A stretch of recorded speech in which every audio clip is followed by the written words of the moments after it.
Hi Ariel, we're coming to you live from Vienna where we are awaiting the arrival of the Iranian Energy Minister Bijan Zanganeh here as OPEC gets underway. This is going to be a very important, critical point for OPEC when it comes to having the Iranians in the conversation, and especially the Iranians in the same room as the Emiratis and the Saudis. He has serious questions to answer about the 6 tanker attacks that occurred in the Strait of Hormuz and the Gulf of Oman in recent weeks, which have not only raised tensions in the region and prompted more military intervention from the United States, but also undermine the safety and security of a vital oil choke point that's sending crude and products into Asia. So that's going to be one of the most interesting aspects to watch as this OPEC meeting gets underway.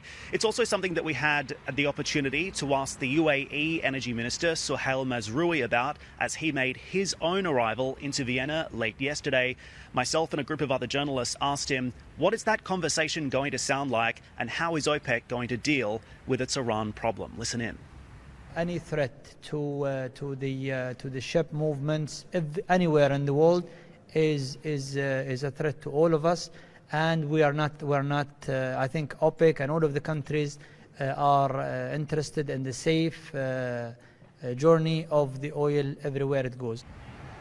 When it comes to some of the other topics of conversation at this meeting, you could say it was almost over before it even began. That's because the decision to extend the current production deal of 1.2 million barrels off the market for the second half of the year and possibly into 2020 was agreed via handshake with the Russian President Vladimir Putin and the Saudi Crown Prince Mohammed bin Salman, thousands of kilometers away in Osaka, Japan.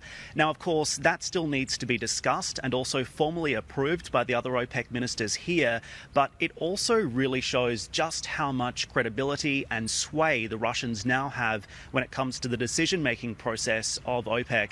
And it also goes to show just how significant this relationship is and how important the Russians are to the OPEC Plus alliance, given we have seen some of the influence of the group certainly starting to cede as a result of increasing production from the United States. The other thing that we're looking out for here, Oriel, is exactly what these ministers have to say about the demand outlook. As you pointed out before, we have seen some easing on the trade tensions between the United States and China at the G20. That's certainly going to be welcomed by these ministers, but how that translates into the global oil demand story is certainly something that we'll be looking at. Back over to you.